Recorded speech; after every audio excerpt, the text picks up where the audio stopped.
Oui, parce qu'en fait, Xavi, il y a 20 ans, avant le match face à l'équipe de France de Raymond, avait filé le mode d'emploi. Il avait fait une longue interview où il avait expliqué un petit peu comment les Espagnols se préparaient à affronter cette équipe de France qui était monstrueuse, qui, pareil, avait des fortes individualités, etc. Et il avait expliqué, si moi, je vais sur Vieira en 1 contre 1, je vais me faire défoncer. Si, alors, je ne sais pas s'il y avait Iniesta, enfin bref, tous les autres milieux, et on va se faire bouffer. Mais ça n'arrivera jamais.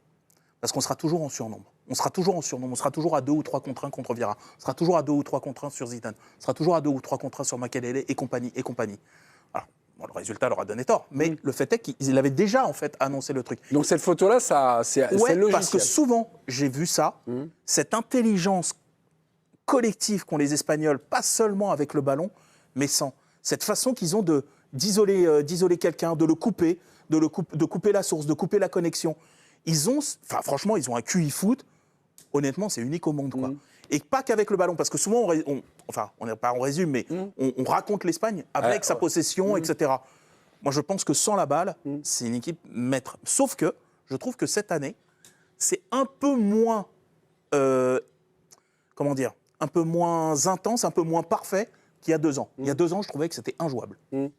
Régis, vous n'êtes pas, ça résume pas finalement cette opposition. Pour vous, c'est pas, c'est une photo qui compte, mais c'est pas, voilà, c'est. On ne pas se focaliser là-dessus et se dire, on va être en supériorité numérique pour défendre sur tel joueur ou tel joueur par rapport au potentiel de l'équipe de France offensif.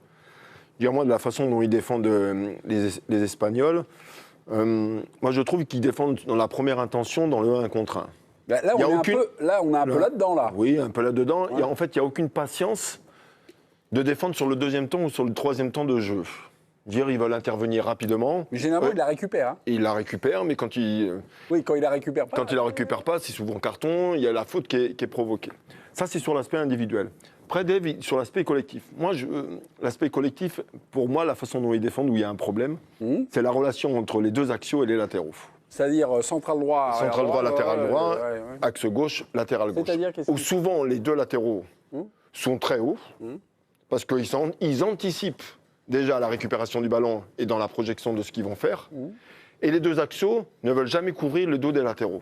Donc, ils restent pratiquement dans une situation d'axe. Et tout ce qui va se passer dans ce fameux carré, derrière le latéral et l'axial, chose que Doué, Dembélé ont la capacité d'aller dans ce carré, ça va amener qu'automatiquement, ils vont provoquer Dembélé ou Doué ou Barcola, je ne sais pas, ils vont aller provoquer, ils vont obliger un des 2 axiaux d'aller défendre sur le 1 contre 1. Et là, il va y avoir une situation de supériorité numérique qui peut se présenter dans la surface. Est-ce que Rodri va compenser la charnière? Est-ce qu'il va avoir le temps de venir pour diminuer défendre dans la surface? On ne sait pas. Mais moi, c'est la relation des axiaux et des centraux qui me pose problème sur l'aspect défensif. Jo, Nico, Raymond, par rapport à cette photo-là, on était parti de ça, puis finalement... moi, j'étais content de voir cette photo. Je dis, parce que s'ils sont 4 là, ça veut dire qu'ailleurs, ils sont moins nombreux. Oui, mais là, moi, j'ai l'impression quand même qu'on n'est pas en position de la passer, de la sortir pour continuer le jeu. C'est le risque. Quand ils défendent, ce que explique Régis, quand on défend et qu'on est plus nombreux autour du ballon, si jamais il y a un appui, et beaucoup contre le Barça joue comme ça. Et toutes les équipes qui arrivent à faire un appui derrière, un ballon profond, ils les mettent en difficulté à chaque fois. Ils se sortent du pressing par un ballon derrière et hop, ils remettent en profondeur. Ça, il faut le sortir de ce pressing. Nous, on a tous les joueurs pour ça. On a la capacité du jeu long et on a la capacité de la profondeur. Qui serait le quarterback dans cette équipe? Tchouaméni, Rabiot? Ça peut être n'importe qui chez nous. Ah ouais? Les 2 centraux, ils sont capables de mettre un ballon par-dessus. Dès que ça va venir, on peut mettre la profondeur. C'est pas la vitesse des 2 centraux, et je suis d'accord avec Régis, comme leurs latéraux sont très hauts, il va falloir qu'ils aillent sur les côtés, il va falloir qu'ils aillent dans les courses. Et là, on a quand même un plus par rapport à eux. Ils le savent, ça, ce que vous dites. Ils l'ont noté, ça, justement, Luis de la Fuente. Donc, ce qu'on pourrait avoir, on va dire, une Espagne, on va dire, un peu plus prudente. Il y a plein de trucs par rapport aux qualités des ajustements. Si nous font le Maroc, on prend. Hein. Ah oui, donc et après, il y a quand même un truc sur l'Espagne qui a beaucoup changé parce que, par rapport à 2024. Et je trouve, moi, qu'on n'en fait pas assez quand on analyse cette Espagne-là. Parce que toi, tu dis, je suis d'accord avec toi, elle est moins impressionnante qu'à l'Euro. En 2024, elle était... Non, mais Nico Williams, le fait qu'il ne soit pas là. C'est-à-dire que, OK, Baena a fait une Coupe du Monde qui est pas mal, mais c'est pas du tout le même profil. Non, mais c'est pas le même profil. Ouais, Munoz, qui aurait pu être l'une des révélations, il s'est pété lui aussi. Jérémy Pinault, il s'est pété lui aussi. Nico, il commence à revenir, mais c'est pas encore le Nico Williams qu'on avait. Et puis, t'imagines, toi, il a pas joué depuis je sais pas combien de semaines ce joueur-là. Mais Yamal n'est pas le même joueur. Et Yamal n'est pas le même. Mais le problème, c'est habituellement, je dis beaucoup que dans les gros matchs, c'est pas tant l'aspect tactique qui domine, même si forcément il y a des choix à faire et surtout en cours de match. De plus en plus, d'ailleurs on l'a vu dans le match de l'Angleterre contre la Norvège, pendant que les joueurs donnaient l'impression d'être totalement à l'arrache pour aller chercher le résultat, Tuchel, lui, était peut-être dans une réflexion et des changements tactiques qui ont donné d'ailleurs les points de vue différents dont on parlera tout à l'heure et le rapport un peu tendu qu'il existe aujourd'hui entre Bellingham et Tuchel. Donc l'entraîneur, lui, doit garder la tête froide, non seulement pour faire les choix, mais les choix on les connaît, ils sont faits. Maintenant, on sait comment joue cette équipe, on sait comment elle va aller au combat et on a pratiquement même la certitude de comment vont s'effectuer les changements. Mais après, c'est une demi-finale. Dans un instant, on parlera des Espagnols qui parlent, des Français qui ne parlent pas. Il suffit de voir ce qui s'est passé dans l'histoire de la Coupe du Monde à ce stade de la compétition. C'est toujours des grosses batailles mentales. Comment tu affrontes l'événement, comment tu gères l'émotion, qui sont tes joueurs clés et que sont capables de faire tes joueurs clés dans l'événement. Yamal a l'air de dire que rien ne lui fait peur et que dans ce match-là, il peut se révéler comme un patron à 18 ans. Honnêtement, s'il le fait, bravo mon grand. À l'Euro, déjà, tu as mis un but fabuleux. Ça veut dire que tu en as dans la tronche. Mais en face, j'ai l'impression qu'on a des mecs plus que costauds mentalement, en plus de l'être déjà techniquement. Donc, l'approche, l'inversion, je pense, moi, je pense que le doute, les Français ont réussi à inverser le truc et le transmettre aux Espagnols, quoi qu'ils disent. Malgré et notamment par l'aspect et par le choix qui est désormais celui de jouer avec 4 attaquants. Je pense que là, il y a une interrogation dans la tête des Espagnols. Ils se demandent qu'est-ce que ça va donner. Est-ce qu'ils vont vraiment venir nous chercher? Ils vont vraiment faire le truc du pressing contre pressing? Il y a vraiment ça. Je pense que s'il y a une équipe qui se pose des questions, ce sont les Espagnols. Donc moi, c'est cet aspect-là qui m'intéresse. Je vais laisser parler Kevin et Walid pour voir si... S'il y a un vrai duel, pour moi, s'il y a une zone de terrain qui va être clé pour le match de demain, c'est le duel Olysée-Rodri. Donc ça va se jouer sur des duels individuels. Je rappelle pour moi, le match, parce qu'en fait, on les détaillera un peu plus en détail tout à l'heure, mais donc au milieu de terrain. Si tu prends les deux stars qui feront la différence des deux côtés, ce sera bien évidemment Mbappé et Yamal, qui seront pour moi les deux joueurs facteur X qui vont déterminer du sort du match sur le point de vue efficacité, soit faire la passe pour Yamal ou marquer, et de l'autre côté marquer pour Kylian Mbappé. Mais dans la zone jeu, moi je pense que Rodri qui est revenu à un bon niveau, un très bon niveau sur les 2 derniers matchs, notamment contre l'Autriche, le Portugal et contre la Belgique, alors que le début du tournoi avait été compliqué. Et Olysée qui est un peu moins bien, il faut le dire, contre le Paraguay. Je peux poser une question à ce sujet ? Ouais. Parce que je trouve que c'est très intéressant cette histoire de combat entre les deux. Pour l'instant, qui a fait la meilleure Coupe du Monde entre Rodri et Olysée pour toi ?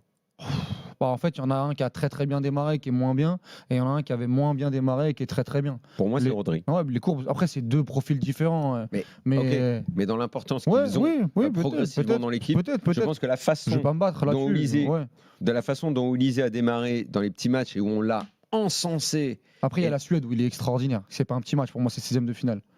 Pour moi, le match qu'il fait contre la Suède avec Mbappé. Il a du temps. Moi, ce qui m'intrigue dans ce débat que tu proposes, c'est quel est le temps qu'Olysée aura pour jouer. Il aura plus d'espace que face au Paraguay. Parce que moi, je vais te dire, plus je vois avancer, je vois dans cette aventure, peut-être qu'ils iront au bout, mais en fait, la fameuse histoire du 10 dont on a beaucoup parlé et tout, moi, quand on reviendra au pain quotidien, Olysée, il ira tranquillement se remettre en haut à droite. Oui, mais ça, c'est son poste préférentiel. Et l'histoire de... Toi, tu penses que la Coupe du Monde d'Olysée, elle est surcotée ? Elle n'est pas surcotée. Tu sais, comme j'aime ce joueur et tout, je pense qu'elle est surcotée dans ce qu'on pense que serait redevenu le poste de 10. S'il arrive, alors en revanche, s'il arrive demain contre l'Espagne au milieu de terrain, a fait un match énorme en 10. Moi, je pense je pense que c'est son match demain. Déjà tu m'épates, mais c'est pour ça que je terminerai là-dessus sur Rodri Olysée, parce que Rodri, c'est celui qui aujourd'hui est véritablement la pièce maîtresse et la pierre angulaire du jeu espagnol, autour de Fabian Ruiz ou de Pedri, parce que Pedri était sur le banc contre la Belgique. Et moi, je suis persuadé que Rodri, même s'il est revenu à un très bon niveau, si tu lui mets le feu dans sa zone, je pense qu'en transition, il peut être en grande difficulté. Et c'est ça que pour moi, ça va être vraiment la clé du match. On a quand même, tu l'as souligné, retrouvé retrouver le ballon d'or quand même, à un niveau quand même. Pas au même niveau que 2024, mais un très bon niveau. Il est quand même exceptionnel pour les dernières rencontres. Juste simplement, j'allais te lancer comme ça, Kevin. Au milieu de terrain, cette Espagne, elle est toujours aussi forte parce qu'on a vu qu'elle est moins stéréotypée que par le passé. Elle cherche parfois plus rapidement la profondeur. Est-ce que ce milieu de terrain est toujours aussi fort? Est-ce que c'est toujours aussi dur d'exister face à ce milieu espagnol? Ce qui est vrai aussi, c'est qu'il ne faut pas négliger l'aspect psychologique, que les deux derniers matchs, les deux dernières confrontations entre l'Espagne et la France, c'est l'Espagne qui les a remportées. Il y avait eu un match spectaculaire en Ligue des Nations il y a un peu plus d'un an. Donc ça, il ne faut pas le négliger. Ça sera un ressort et pour Deschamps et pour De La Fuente. Maintenant, sur le rapport de force, sur ce qu'on a vu jusqu'à présent, ça me paraît très très difficile de désigner un autre favori que l'équipe de France. Martin ? Je pense qu'il y a une inversion du rapport de force. Pour reprendre une expression consacrée.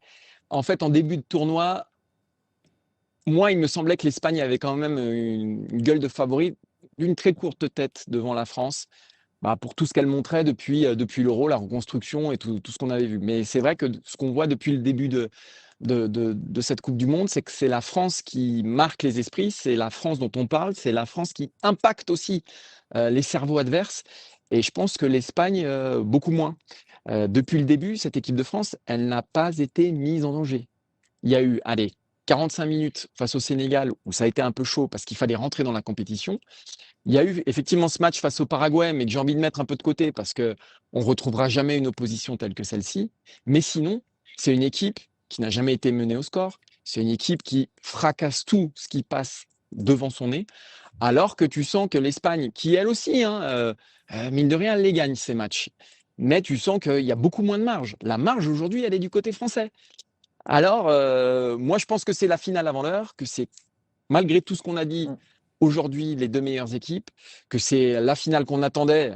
Ils se sont retrouvés dans le même tableau, donc voilà. Mais je mets quand même, si je dois aujourd'hui parier sur une équipe, je mettrai quand même l'équipe de France, parce que hier, ce qu'a montré l'équipe de France, en quart de finale de la Coupe du Monde, face quand même à une équipe du Maroc qui est demi-finaliste en titre, hier, ils m'ont estomaqué, donc... Arrêtez de vous marrer dès que je parle du Maroc. Mais les gars, c'est pas possible. Dans le chat, déjà, je regarde le chat, ça ne parle que de... Ah oui, les gars, on n'a pas tout relevé, mais tu reliras le chat à la fin de l'émission. Non, mais sérieux. Non, mais tu vas manger ton... Qu'est-ce que c'est ton propre poison, c'est ça l'expression. Mais c'est pas ça, mais putain, mais les gars, mais... Putain, mais et le Maroc, ils ont fracassé le Brésil, ils ont fracassé les Pays-Bas, on a vu les mêmes matchs, non? Putain, ils ont fracassé le Brésil. Hier, ils n'ont pas joué. Ils ont fracassé le Brésil, ils ont fracassé les Pays-Bas, ils ont gagné aucun des deux matchs. Ça s'appelle avoir peur. Ils ont le droit d'avoir peur. Ça dit plus de l'impact de l'équipe de France et du niveau de l'équipe de France que du niveau du Maroc hier. Voilà, c'est tout ce que j'avais à dire. Moi, je suis d'accord avec vous et j'ai envie de citer Thierry Henry. Je ne sais pas si vous avez vu cette séquence, puisque Thierry Henry est passé dans le vestiaire des Bleus hier après la qualification. Et au micro de la FFF, il disait c'est leur meilleur match sans ballon. Et moi, c'est vraiment l'impression qu'on a eue hier et en revoyant certains résumés aujourd'hui, cette capacité qu'ont eu les Bleus à défendre en avançant, ce qui a permis à Koné et à Rabiot d'être aussi dominants au milieu de terrain, c'est qu'ils n'étaient pas le cul entre deux chaises et qu'ils y ont vraiment été. Il y a eu du pressing, tu as parlé de Doué qui a fait un gros boulot aussi défensif, Dembélé comme toujours, Olysée qu'on a vu, qui n'était pas dans un grand jour, mais par contre qui était dans le ton collectivement.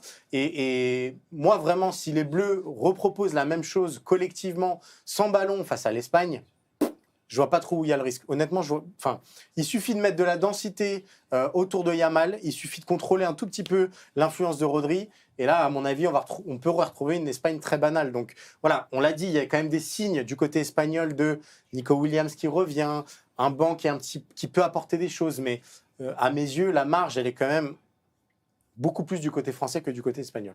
Il ne faut pas négliger aussi le rôle que va jouer la presse espagnole dans les prochains jours. Ouais. À quel point la pression va monter, à quel point ça va jouer. Et ça, finalement, c'est un facteur qu'on ne peut pas jauger, dont on ne peut pas connaître l'impact. Mais j'aimerais bien que ça joue pour nous cette fois-ci. C'est-à-dire qu'il faut se souvenir que l'Euro. Ah ouais, mais là, non. Mais là, je t'arrête tout de suite, Jap. En tout cas, ça influencera pas l'équipe de France. Parce que tu peux voir la pression qu'ont mis les journalistes marocains, mais l'équipe de France, elle est à un autre niveau, en fait. Toutes ces polémiques, ces machins-là. Je dis pas influencer l'équipe de France, je dis influencer les Espagnols.